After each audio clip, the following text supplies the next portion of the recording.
So electric mobility index, what is the idea of electric mobility index? The idea is to basically rank the states based on the e-vehicle, different aspects to this related to adoption, related to charging infrastructure, and so on. So the first thing about electric mobility index is it has been developed by NITI Aayog in collaboration with WRI India. First, let's try to understand everything quickly and then you can write it. So NITI Aayog and the World Resource Institute India. That is the collaboration. Second, going beyond that, when we talk about the electric mobility index, it is a composite index. Composite index majorly measuring it across three different sections. What are these parameters? The parameters, first parameter is adoption rate. That how much has been the adoption of EVs in different states. Once adoption has been done, the second aspect related to this is the charging infrastructure. So how well developed charging infrastructure is there? And the third one, so over here, if you have to understand it, it is basically demand and supply side. Demand side, where how much is the rate of adoption, how much people are adopting EVs. On the other hand, the supply side is basically the constraints with EV. What is the constraints with EV in the present time from supply side, manufacturing? That is basically the technology, availability of critical minerals. So technology is a major hindrance factor. And so in the EV sector, what is required is a fast innovation. And so the third aspect related to this is the innovation, how much innovation is taking place in this sector. And in between that, of course, the problem that is of charging infrastructure.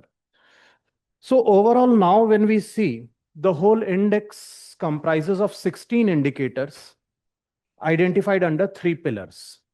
So all the 16 indicators, we don't have to know, just the idea of three pillars. So if you see over here, the three pillars include transport electrification progress. That is the demand side. And so in this case, we see that how much of the total vehicle fleet in the country comprises of EVs, how faster people are adopting it. And so we have EV adoption rate over here. Similarly, share of EVs in total vehicle sales. This is the demand side. On the other hand, we move on to the supply side, which I said innovation. So supply side innovation mein how is the R&D ecosystem developed? How much is the manufacturing capacity? What are the initiatives taken with respect to innovation over here? So supply side, demand side, supply side taken care of in this index. Along with that, in between, the major challenge with EVs is the charging infrastructure. So the charging infrastructure has been considered as another pillar of this index, wherein you talk about how many charging stations are available, what is the density of these charging stations. So across these three pillars, now this whole index has been created. Got it? Understood? So in this case, the classification of states, when we talk about, the states over here has been classified along four categories. The four categories here include achievers, another category, front runners. So the idea is the states are, for every state, the index value would be calculated. And based on that index value, they would be given these categories. So achievers are there, front runners are there. Then similarly, performers are there and aspirants are there. These are the four categories. And over here, if we see the values, now values over here of the index, 100, those who achieve 100 value, they are called as achievers.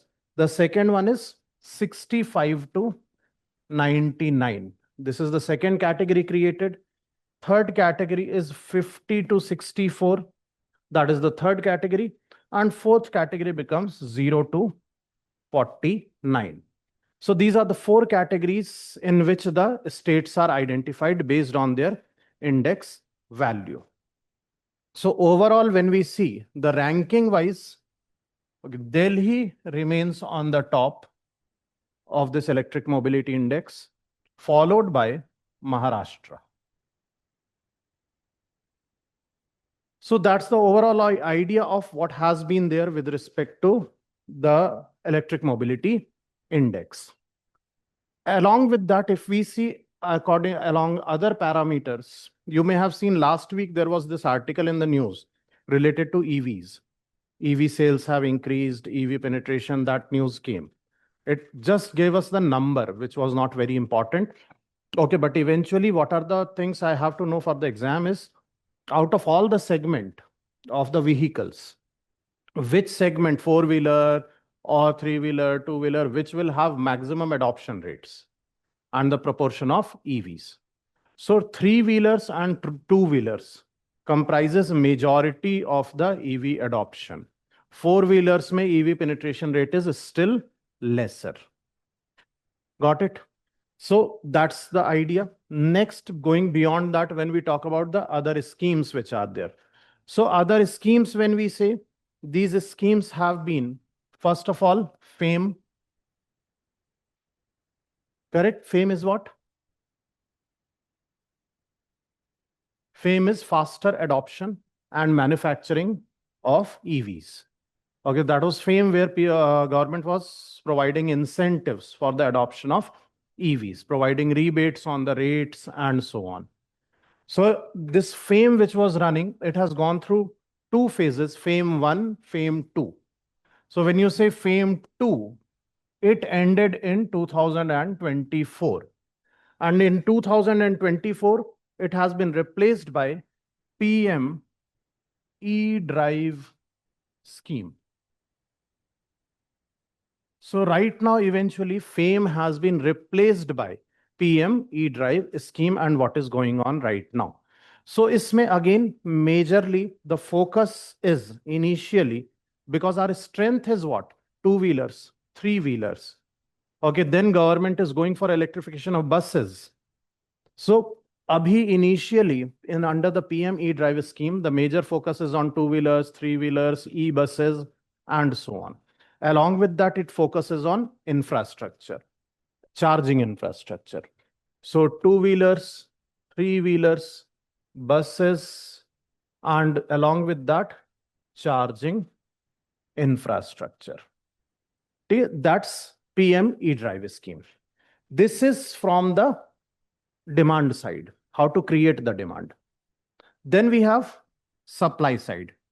Supply side mean we have PLI scheme.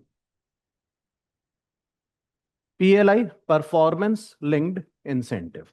So performance linked incentive or production, it is basically production based. Okay, how much is the production? Based on that, you get the incentives. And these incentives right now are given with respect to overall EVs, how many EVs are being manufactured and all. Along with that, PLI scheme right now is applicable for batteries. Okay? So this is the PLI scheme. And the third one which is there is, next one is PM E-Bus Sewa. PM E-Bus Sewa. This is primarily about deploying e-buses in the cities. So city transportation infrastructure, that needs to be changed, and overall city transportation, public transportation should be converted into e-fleet. That's the idea. So as of now, you have to know these four schemes related to the EVs.